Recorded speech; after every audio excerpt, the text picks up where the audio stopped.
Welcome back to the Young Black Suburban. Today, I have a privilege. It is a privilege to have this guest on my show. He's been on before, but we didn't have a lot of time. It was only a little bit. I got to pick at you a little bit and give you a little bit of questions. We have WBA champ, former WBA champ, Nate Miller. How you doing, Nate? How you doing? Good. Pleasure to be here. I'm glad that you're here again. Like I was saying earlier, I got to interview you at Muhammad Ali's camp, and they called you up obviously because you're the champ. Right. Do you remember? That day. Obviously, it wasn't too long ago. Right. Exactly. Yeah. So you had, we talked. Oh, yeah. That's what we and did. you wanted to come back on, I heard, and I was like, okay. Now I got the champ back on. So, for people that don't know you, you're from Philadelphia. Yes, What sir. section? North Philly. North Philly? Yeah. Yeah, and that's where you started. Pretty much. Your boxing career, right? Yes, sir. Do you remember that first day?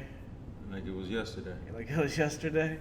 Let's talk about it. Did one of your parents get you into it, or? Well, actually, I lived in North Philly, a deeper part of North Philly, and I met some young man. At the time, I was living with my sister, and he wanted to walk up in the Germantown section, so we took that walk, which was probably maybe about a 4-mile walk.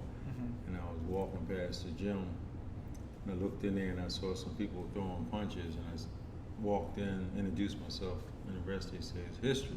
Right. That's how I started and became a fighter. And then, Right. had I not walked by the gym and seen people in there throwing punches, I might have not went in and introduced myself. So that's really, you just by chance just was walking by and you just beeline there, and that changed the whole trajectory of your life. Yes, sir. Nice. So I got started. And do you remember those early days in the gym? Like, let's say before your first amateur competition, you remember coming up and learning. How old were you? I started late, 17. 17, 17 okay. is So pretty late. I'm talking to you like you were, 7, 8. 17 is pretty late for, someone to go as far as you went. Yes, sir. So you were 17, so I know you remember getting your butt whipped a couple times. Oh, yeah. Yeah. Know all about it. Yeah, how were those days back then, before you even had your amateur fight? Hey, I had to go with the flow, learn different things, and listen, and I had to do what I had to do to get where I got to. A lot of kids that come into the gym don't really have that mentality yet. It's something that they grow into, something that their coaches help them with as well. Do you think that you're someone that was born with that kind of discipline, or did you have to learn it along the way as well? Well, yeah, I like to listen, and I'll try anything one time. Right. If it seemed right, then most likely it is right. Yeah. So that's how I became a fighter, by doing the right thing as much as I could do, just to see if it would work. Right. We just, we have some fighters who don't do everything right, and then Exactly. you see after their career and everything, what they were doing before kind of affects their whole life. Exactly. That's something that us as fighters have to take, to consideration, and a lot of the young ones just really don't. Right. Do you find yourself talking to some of the young guys out there? Yes, I do. Yeah. See what it is with young women and young boys that's into the game. Once they get full of themselves, then generally you can't tell them nothing. Right. Once they learn a little something, they know everything. So that's where trying to talk to them and get them to go down that straight road or straight path, it's all up to them to take that straight path and do what they have to do. But like I said, once they see somebody else do something, they figure, hey, I did this long enough, so I'm just like that person. So now you can't tell them nothing. Right. Now if you were a coach of a student like that, what would you do? Well, I would try to steer them in the right direction. I would ponder on the same thing over and over and over. They get tired of hearing it, so now they may just say, all right, you know what? Let me do it this way. Right, right. You know what I'm saying? Just say, hey, you do this, and stay at it. It's a good chance. They get tired. And give up on. Yes. Yeah. So obviously you remember that part of your life. You become an amateur boxer. Right. Did you feel the energy that people thought that you had promise even back then? Oh yeah, definitely. Yeah. I mean, the people that's in your corner, people rooting for you. Yes, it's a good feeling when that occurs, and you go with the flow, and you try to please them as well as pleasing yourself. Right, right. A lot of times you're training not just for yourself, you're training because you got a lot of people that are going to come and watch you. And I'm a people's person anyway. Right, right. Nice. So you were well known around the neighborhood and all that. The world. The world, yeah. And you were saying you were, what number cruiserweight? 18th graders and the 26th graders. Of all time? Right. Out of? 2 different organizations. Yeah. Right. And you said that there's a ton of cruiserweights out there too. Yeah, after looking at the one of the organizations, there was a whole lot of cruiserweights. Right. One, it must have been about 40, 50. I stopped counting. Right. So to be high up there on the list, and you fought, not to get too much in your pro career because I still want to talk about that transition from being an amateur to a pro, but you fought Al Cole. You know, he was a well-known cruiserweight as well, right? Unorthodox like me. Right. He was tough to fight. Basically, I thought I was fighting myself. Oh yeah. Mural. Yeah. Oh wow. Mirror image of me. I got you. Yeah. Nice. So you make your way through the amateur ranks. Did you ever think about the Olympics or anything like that? Or? Well, actually, I went as far as being the 5th best heavyweight in the country. You were a heavyweight in the amateur? Small heavyweight. Okay. I was a small guy, like 180. Okay. Knocking guys out at 200 plus. Right. Nice. And so you became number 5th? I was the 5th one in the country. In the country, right. And then you decided, because you started at 17. Yeah. So what age were you when you decided to turn pro? I was in my 20s, like 17, like 23, 24, somewhere in that range. Right, so approximately 6 years from starting, now you're joining the pro ranks. And the good thing is, well, it was good and bad, I guess, or not bad at all. I only had maybe 15 to 17 amateur fights. Wow, throughout that time period, yeah. Turning pro. Yeah, exactly. That's unheard of now, you know. But I think in the long run, and correct me if I'm wrong, that might be a good thing because you were fresh. You didn't take too much punishment in amateurs, you know. Age, right. Yeah, those Oscar De La Hoya guys, they still did good in the pros, but they had 300 amateur fights. And that's a lot of wear and tear. And a lot of them have a lot of fights like that and still don't get do a title. anything in the pros, right? Yeah.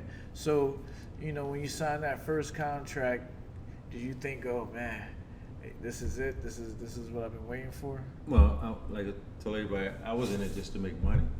Right. That was the whole thing, just to make money, but not knowing that I would be an ABF champion and a world champion. Right.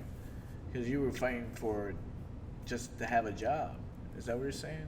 Just to make money, yeah. Yeah, just to have a job, and it turned into a couple of crowns. Yeah. That's crazy. Worked out. Now, we were talking about the discipline and everything like that. Do you remember times where you weren't as disciplined as you could be? Where you tell the truth. It was like this. I knew I could stay disciplined if I wanted to, but I went to left field a little bit. Right. I mean, I already knew, because we all know, we all have a choice. So basically, if you're making that decision, then you deal with it, whatever it may be. Right. But I made certain choices. It didn't really affect me that bad. Right. But I already knew what I was supposed to do and what I wasn't supposed to do. So you sound like the kind of person I that already knew you know. If you're what going to would do be- the what crime, would you're happen. going to do the time, basically. Yeah. I understand that. Now, you're working your way up, though. That's not easy, especially coming out of Philadelphia. Right. You probably had sparring partners here that were harder than some of the fights. Yeah. You know, for a young up-and-coming fighter to really understand, you know, they want you to fight this guy, then you got to fight this guy, then you got to Right. fight this guy. Yeah. They don't really know how hard that climb is. Did you ever get frustrated along the way, or were you, like you did say you're doing it for pay, but Right. there's a business side to Yeah, it. I would get mad because I couldn't get a fight. Nobody wanted to fight you. Yeah, I would get mad. I mean, sometimes I would cry. Right. That's how much I wanted to fight. Mm-hmm. So I already knew what it was from the rip. Right. You know, I was told this could be this, that, or the other. So I had to prepare myself and stay focused. Mm-hmm. Did you have a promoter up from the gate from the first fight? Yeah. Yeah. Yeah. Who did you sign? Russell Peltz. Russell Peltz, okay. Yeah, Russell Was he there Peltz. your whole life or your whole career? No, I went. Well, it was Tom, a guy named Tommy from Joe Frazier's gym, Okay. or Tom, and then it was Don King. Okay, so you ended up with Don King in the long run. How was your time with Don? Don was the man. Right. And he paid us when we didn't even fight $50,000, and we didn't even fight. Right. He gave me the championship rings. We paid for them. He was the man. Right. That's all I can say.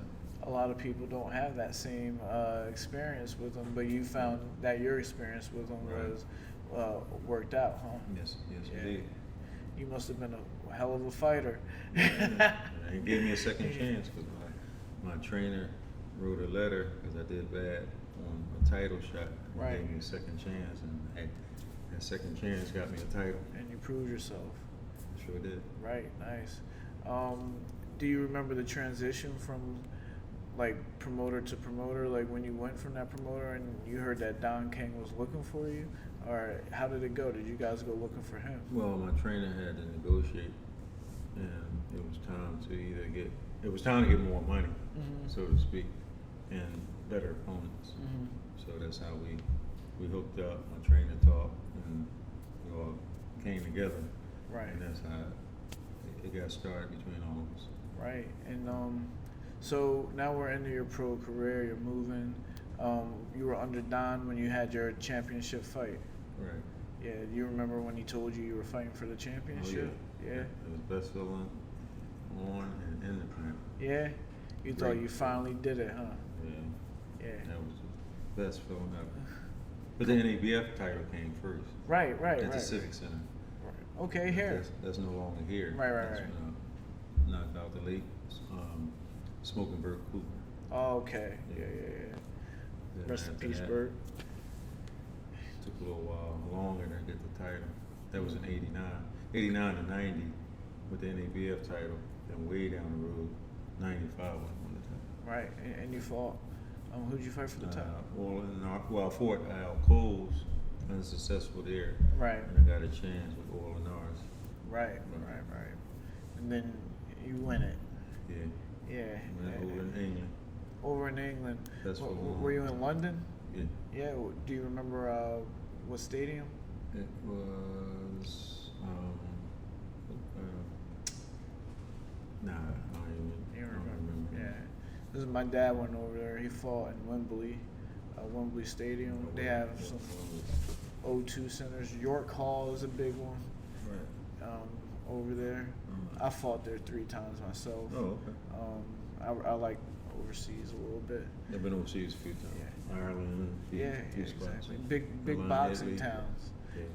Did you have any when you fought there? Did you stay there a long time? Did you go No, like maybe a week. So you flew in, Yeah. got acclimated to the time change. Well, actually, I didn't. I was ready to leave. Yeah. I didn't get out of there. No place like home. So you never got used to the sleep change, or Well, you don't have that much time. Right, If you're right. staying 5 days, that yeah, ain't yeah, enough yeah, time. yeah, yeah, yeah. Not enough time at all. Right. I used to stay there for like months at a time. I've been there for 6 months one time. I was ready to come home. I was ready to come home before the week was up. A place like home. Yeah. So you flew home with the belt. Well, actually, they had to make the belt up. Right. That was his belt. They made it up, but I did get it. And they shipped it to you. Yeah, exactly. Right. But you flew home as the champ. Oh, yeah. When you got back to Philadelphia, was everybody going crazy? Everybody knew. They had. I did get a call. They said, "Oh, Nate won the title. He knocked out Orlin." The word was back home when I won the title. Yeah, everybody knew. Everybody knew, and then you had new friends. Well, actually, I had the same friend. You had the same friends. Nobody else came around. Nobody knew. You married? Married. Yeah. Divorced. Married. Separated. Yep. Okay. And how many children do you have? Two. Boy and a girl. Okay. So now you're the former champ. Right. You have to find stuff to do with yourself. Well, you're always a champ. Yeah. Well, yeah, you're always the champ. Can't take that from you. But when you're Yeah, not active anymore. Yeah. Champ, my bad. No, that's fine. So I just had a podcast where one person was a fighter. He wasn't successful after boxing. Right. He fell into depression. Drug abuse and things like that. When you finished your career, though, you seem to be doing fine. What did you do? What did you do with yourself? When I was married, I came outside and sit on the porch like old people did. Yeah. And just the wife didn't have no problem with that because I was getting a pension from the job anyway. Right. So now I'm doing a bunch of stuff. Well, so what job was that though? Doing little odds and ends on how to do construction and how to sew. Well, wait, you got a pension from? I get a pension from the housing authority. I'm retired, 16 years from Philadelphia Okay. Housing. So I get a pension from there. I take people to dialysis. I get paid for that. I take people to therapy. I get paid for that. And I got big check coming in soon. Yeah. Very big. Nice. And what got you into doing that kind of work, housing? Well, housing I was just driving, and the lady knew me, and that's how I got a job with her as a driver. So I'm a driver now. Okay. For people that go to dialysis Monday, Wednesday, Friday, and a driver for a lady that go to therapy Tuesday and Thursday. Okay. Nice. Then I get people that want me to take them there and everywhere. Right. I don't have to do it. Like I say, I get a pension. Yeah. But I got something big coming in. Staying active and everything. Oh, yeah. Good. And you mentioned that you got some hobbies. Yeah, I sew. I still do side jobs, construction. Now, nothing heavy. Right. Ceilings and putting tile down and sheet rock and plastering. I heard that with the housing authority. Everything that happens in your house, you're the one that fixes it. You go there and handle I fix 90. I say 85% of a house I can do. Wow. I don't mess with electric. Yeah. Only certain stuff. And I think, because I was a child fighter, Right. I had my first fight when I was 8, and my dad obviously was who he was, and he kept me in the gym. Right. So I got some animosity towards him because I didn't really get a chance to paint the walls or change the oil in the car, like that. So you starting at 17, Right. I kind of see a little benefit in there where you got a chance to do other stuff. Right. And do you remember being young and having other hobbies? Well, it's funny because people say, "Man, how you work and go to the gym?" It was easy. Go to work, go to the gym after. Right. Which a lot of people found that impressive. Right. I built up my time, sick time, vacation time, and did what I had to do. Wait, you were working For the housing authority at the age of 20. Okay. Right. That's when you started. Yeah. And when you fought for the championship, you were still working Yeah. for the housing authority? What the I've heck? been retired for 16 years now. 20. I mean, every day Yeah. while you were training. Yeah, just go to the That's Go work unheard of, 8 man. hours, Come on. And go right to the gym for 2.5 hours. You're signed to Don King, Right. and you're still going to work I was disciplined. every day. Right. Didn't have to go to a camp to train. Yeah, that's what I'm saying. Because when I interviewed you before, we talked about that. I asked you if you ever went away to camp. Now it's all coming together. Right. You couldn't. You had a. I might have went away one time for the first title, just for a couple of days. Right. But it wasn't like I stayed away to train for a fight. Right. Right. And who let you do that? They didn't say, "Yo, don't work." No one said that. It didn't matter. I was determined to win. That is unheard of. It's unheard of. I think that's actually it's good to hear, because a lot of boxers get entitled. Right. They go away for weeks and weeks and weeks and weeks. And they think that that's all they have to do with their life is box. There's Right. nothing else to it. And then when boxing's over, they're left with nothing except that mentality. But you always you had two different lives, man. That's two different lives. That's fascinating to me. People's person. Yeah, that's crazy. You ever have any like times where you thought, man, I'm gonna just quit my job, or no, that's what you did? Because I always said I wanted to retire from a job. Right. So it was never, you know what? I'm just gonna say I'm gonna walk away. Right. I always wanted to retire. Right. Was your father a hard worker? You learned that from your parents? He worked at a shop called Bud's, and that was pretty good. My mom didn't work. Right. Right. Well, back then, a lot of moms didn't work Right. anyway. I'm not trying to call you old or anything. Not yet. 59. I know. 59. Not Nice. Not old at Not all. yet. So, do you watch boxing these days? Are you? Sure do. Yeah. Sure. And Still what watching. What do you think about how boxing is going? How about, let me ask you a more specific question. I'm gonna separate it.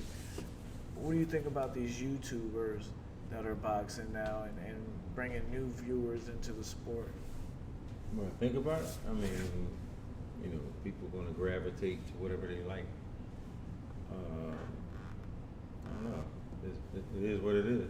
Right. So you make that choice. Right. It's entertainment at the end of the day. Right. People will buy it. Now, Exactly. what about you? You enjoy analyzing boxing, or is it just, for fun? It is what it is. I don't really do no analyzing. I'll voice my opinion on whoever. That's all we can do. Right. We can't make them do certain things. Of course. That's all we can do is voice our opinion. We all have an opinion. Yeah. So that's all we have. Yeah. So, what are some of your opinions right now about boxing overall? I'm not going to ask you about a specific person, but it's still basically the same. yeah. People are people. People do what they do. Either you accept it or you don't. Mm-hmm. So basically, we have no control on certain things. Right, Some right. things we do, some things we don't. Right. And like I said, it is what it is. Right. Now, that's going to be hard to say if you regret anything in your career, because you went walking past a boxing gym at the age of 17 and became the world champion. Right. But, that's still a long road to travel. Right. Do you have any things that you wish you would have did, any opportunities you wish you would have took? I don't think so, because I was, like I said, going back to being disciplined. I would train in snow, rain, sleet, up early, hitting the road early. I mean, and sometimes I would be in a hot gym at 90 plus degrees by myself training. Right. I mean, I would run over to the window and look out and talk, but I still trained. It didn't matter how hot it was or how cold it was. I'd get to the gym. Well, I'd run long distances. It didn't matter. yeah. I was determined. That's even in boxing gyms today, when you see people, they could be a professional. That's real hard to find Right. somebody with that kind of dedication, that kind of discipline. I look at those kind of people like yourself as crazy. A little bit. You got to have a little bit of, Yeah. I don't know what the passion is different. Yeah. to be like Floyd Mayweather, where he goes to nightclubs and doesn't Right. partake and drink and everything, and then he's I running did that home. too, but I never drank this one. Right, I mean, I right. tried a little bit, but I didn't like. I don't like the feeling of getting high, so that's why I didn't do it. Right. Smoked a cigarette, got dizzy. I said, "Nah, this is not for me." Tried marijuana, liquor. All I found out that liquor would just simmer me down. I'd sit down and check out the scenery. Right. I wouldn't be rambunctious or nothing. But I don't like the feeling of getting high. That's why I never did it. Right. And people say, if I go in a bar and sit around with my friends, some of them, they say, "Man, how you come in and not drink?" I said, "Hey, I just because you go to drink don't make me go to the bathroom. Right, You right. eat don't get me full. I'm just saying. Yeah. It's whatever." Right. Right. And I'm pretty sure that, you had to leave a lot of people behind because of that mentality, or Oh, yeah. you can't be friends with everybody Yeah. and all that. That's part of the sport. I mean, even now, I still go in stores where they be got they liquor, beer, and I go in and shake everybody's hand that I know and walk on out. I Drinking can still water. talk to them while they're drinking, but it ain't gonna make. It's not gonna influence me to drink because Right, I don't like it. It all tastes the same to me. Right. So what is your guilty pleasure then? Is it fried food? Well, I eat a lot of junk. Yeah, you eat a lot of junk food now? Man, I eat a lot. This food. A lot of people, that is their guilty pleasure. That's the number one Yeah, I love eating. addiction, you know what I mean? Yeah, I love going out to eat. I love junk food. Right. Do you work out still? Not that kind of work, Right. if you know what I mean. Yeah. Every now and then I'll go and hit the speed back. Right. So sometimes you show yourself, your Yeah. face in the gyms and stuff like Right. that. Yeah. Exactly. What's your local gym? Happy Hollow Playground. Happy in Hollow. Germantown. I got you. So you said that's the first gym and the last gym that you Yeah. trained at, right? Right. That's unheard of. Yeah, You got a lot of unheard of. Yeah, we stayed. Me and my trainers, like I said, we had a father and son relationship. Okay. If I wasn't coming in, I let him know, vice versa. Mm-hmm. And that's how it was. And he never Stayed told you to together. stop working. Right. And like I said before, I found out that we're related through marriage. Okay, yeah. Somebody in his family married Right, somebody in my family. right. So that's probably why we had something like a bond, I guess. I didn't know it, but loyalty is what I believe in. Right. So that's why I stayed there. Right. Your whole career. Now, did you have any stable mates that made it as far as you?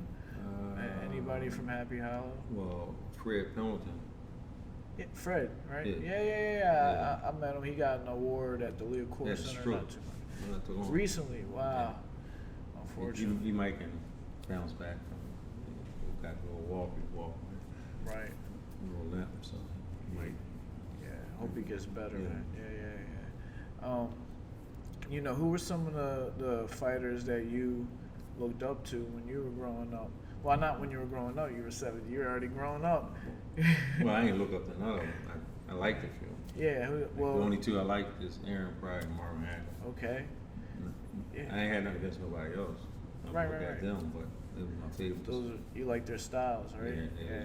Relentless. Right. Yeah. I was with Aaron Pryor before he passed away as well. He has a son that fights as well, Aaron Pryor Jr. Right. Well, I think he might be retired like me now too. But there's some good How many guys pro to fights like. did you have? Had 16 pro fights. Mhm. Yeah, 10 wins, 5 losses, and 1 draw. Okay. I started at 135, and I was Okay. still the same height. Yeah, I could never get up or down. I Yeah, stayed you at- stayed at that weight, huh? Yeah. You still there? Yeah. You still- What 219, I think. You're 219, so you're legit. I'm usually heavyweight now. 224. In the summer, I might come down 212, 211. And I go back up. Right. So, 219 now. Yeah. I get to 224 as it gets a little cold. Right. So, I see you at these events and things like that. Is that something that you look forward to doing a lot more? I love getting out to the events. If I Right. can make them, I'll come. I love them. Right. We have that one in October that they were just telling you about. It should be a good event. You're gonna be up there. We might have to do this a third time. Or a fourth time. Or a fourth time. That's it. So I want to talk a lot about, Philadelphia though, and the gyms, and when you were growing up. Did you have anybody here, like sparring partners that you kept in contact with, and like that's what I mean by stable mates? And Prince Charles Williams. Okay. Former light heavyweight champ. Right. Yeah, that was the only guy that hit me so hard I thought the ceiling was falling. Literally. Yeah, and you got to spar regularly. Because if you stay in Philadelphia, that means that you either have to bring sparring to you or you got to go to it. No, I went to different gyms. I had some come to me, but for the most part, I went to them. Right. And we had to pay them, obviously. Yeah. Now, let me ask you a question. Did that money come out of your purse, or was that paid for by the... We paid out of our pocket. Right. Yeah. So that's a part of boxing that people don't understand, the expenses. Right. You got to pay for it. We wasn't paying a whole lot. No? No. How much a week? Probably maybe a couple $100. Couple hundred? Something like that. Yeah. Right. 'Cause I remember being with my dad in some of his camps. Mm-hmm. These guys making $800 a week, $1,000 a week. No, we was cheap. And still got to work, huh? Yeah. Nice. Because sometimes they wanted to work too. Right, exactly.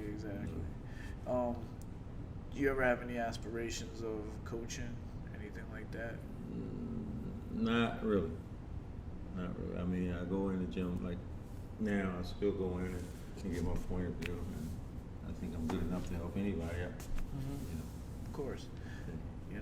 What are some of the biggest things you see today that are different than back when you were training? Well, like you said earlier, people not listening, they not following what we did. Right. They doing what they want to do when they want to, and just no self-control. Right. That's an issue. And around this area, I don't know about your area where you're living or where you grew up. I find the issue is that some of these kids around here have never had confrontation out in the street. Right. The first time that they actually have to have combat with somebody is when they come here. Right. A lot of kids are on their tablets now. They can play video games from their house. Don't even have to have their friend over. They can still play with them over there. They're arguing, but they never have to come face to face.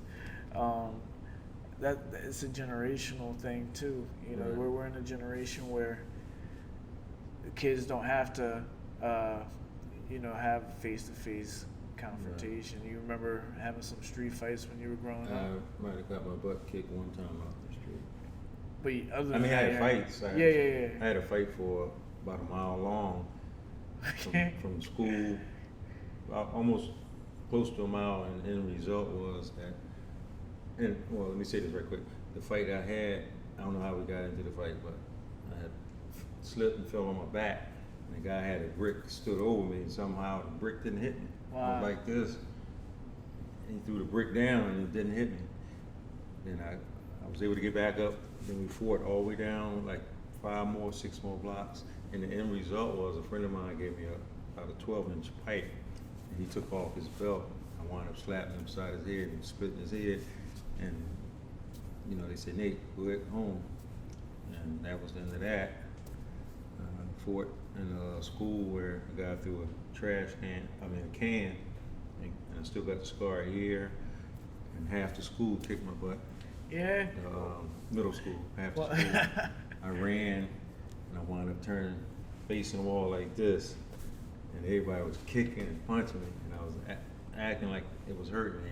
Oh, you were pretending? I was in foster care at that time. Okay. And the lady said, "Nate, is that you? Come on." So I started walking down the street with her, and I turned around, acting like I was going to say, "Oh, I ain't doing nothing." She said, "Come on."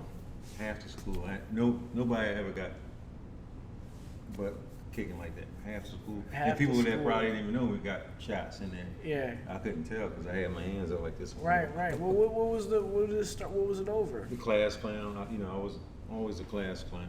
And I probably did something, and like I said, I ran and I stopped running. Right. But Unheard of. Yeah. What high school did you go to? That was in Halls, Stanton. It was a middle school. I went to Germantown. I got kicked out of Germantown. I went to Boone. That's where I learned how to sew it. Okay. And the reason I got kicked out of Germantown because I was poking one of the teachers like this upside of the head. What? And they sent me to a discipline school, which it paid off because I got a $100 reward. I wrote the school speech. I got a human relation award. I made the most clothes in the history of the school. Wow. So you went from putting your hand in the teacher's head like this to being. I was bad.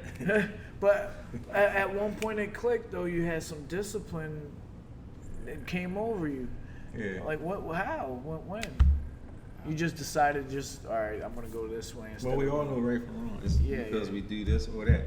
Right. I mean, there's no in between. You got to do one or the other. Right. So that's but the way. At the time it was to do this, and there was a time to do that. Right. So it only can be right or wrong. Exactly. That's all it can be. There's nothing in between. Right.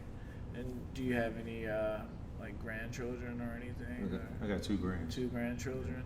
Do you talk to them about right and wrong and things like that? Well, once again, they set in their ways. Oh. So, You yeah. can show them and talk to them till you blue in the face. Whether they go that way, the right way or not, we don't. You talk. Right. It don't even matter. What if one of them wanted to become a professional fighter? Would you support that? Probably so. Probably so. Yeah. Yeah. Of course. So we've got a pretty good interview in. Right. You know from the last time. Yes, sir. You got to have a speech ready at the end of it to spread your message to the world. So this is your chance to let the world know more about Nate or what Nate wants them to know. Well, stay positive. Keep believing that you can do anything. All things are possible. Keep looking up to positive people. You be a positive influence to people, and let them see that light that you can shine, and just instill goodness and show goodness, and show that you on a course of treating people the way you want to be treated, and just stay around positive people. That's it, man. So again, it's a privilege to have the NABF first, the WBA Cruiserweight champ, ranked number 18 all time, Nate Miller on the Young Black Suburban. If you guys like what you saw today, please like, share, and subscribe to our channel. You can find Nate where Facebook. Instagram. Facebook and Instagram. Until next time, we'll see you guys later.